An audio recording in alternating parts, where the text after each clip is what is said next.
So what are the specifics of an internal audit then? Well, it runs in parallel to the process of external audit. Remember, know thine enemy as thy know thyself. So you need to understand both what's going on around outside you, but also what's going on internal to you.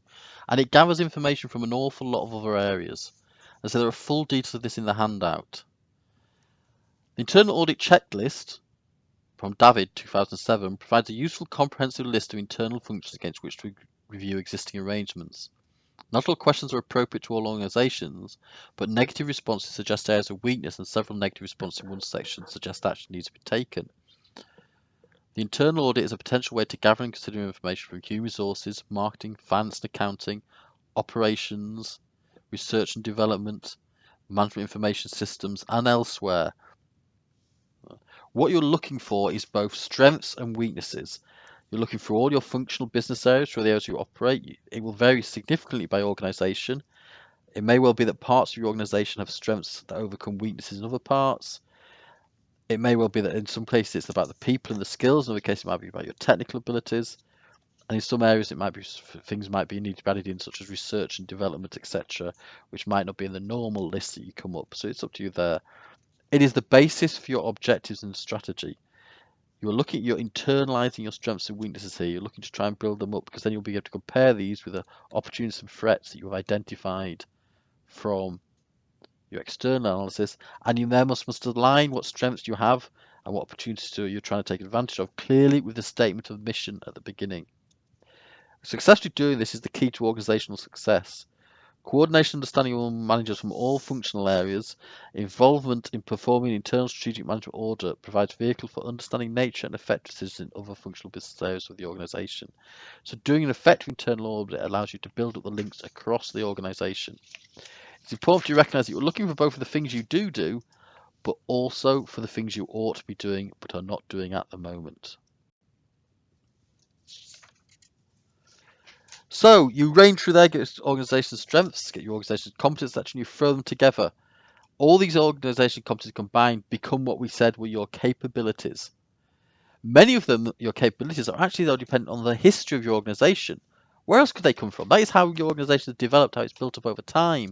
I'll actually tell you where it is they've come from, how they've been worked on. But there are some possibilities. For instance, you could form alliances. If you find there's a capability that you do not have, whether that be a tangible capability, an access to raw materials, a machine, or an intangible one, then perhaps you can form an alliance to get hold of it. Or rather than forming an alliance with equals, perhaps what you need to do is buy it, make an acquisition. In non-governmental terms, this might be sort of getting together with somebody and taking over them, occupying certain areas. Maybe you do need to do research and development to investigate it, and maybe you also need to do training so that you prepare you for work forward. So training and development or research development of possibilities. There are two areas that we could consider, which are organisational culture and stretching out the capabilities. We'll look at these in some depth in later lectures, but in the meantime, let's say organisational culture often plays a big role in the change process within organisations. It's therefore important strategic management, especially where there is a perceived need to change the way the organisation relates to itself. We can look later on at ways of mapping organisational culture. Depending on the organisation, it may be appropriate to map the existing organisational culture as part of an internal review.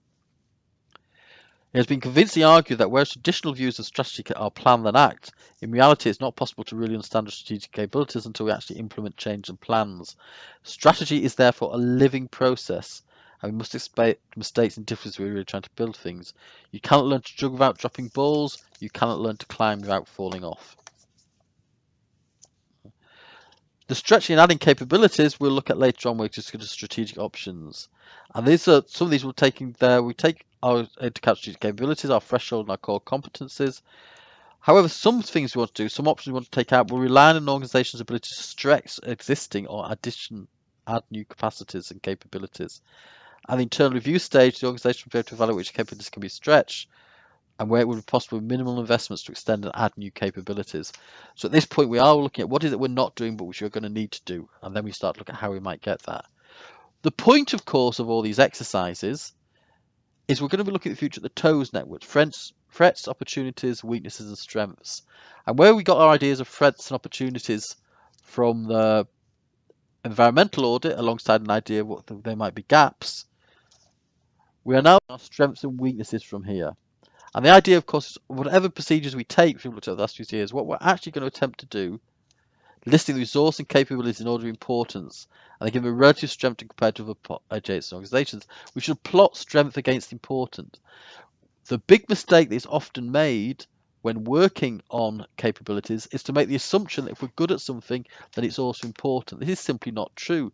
There'll be a number of things in which we'll actually be good, but we make sure they're not that important. And some of our weaknesses, it may be that we think, oh, we're weak in this area, but unless we can show it to be somewhere in which it could be a threat to us, then there's probably no problem with being weak in them. So applying these tools of analysis is not an end in itself. It's only useful if the issues that emerge in the analysis are combined into a prioritised list of issues facing the organisation. One way to arrange this list is to group the issues into a series of strengths and weaknesses in rank order, with the most pressing issues at the top of the list.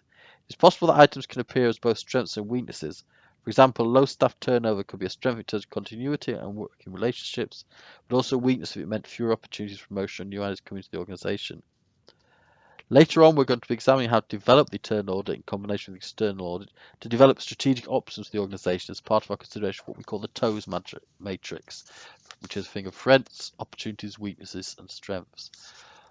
But not particularly strong, but it's also something which is not very, very important that falls into the zone of irrelevance.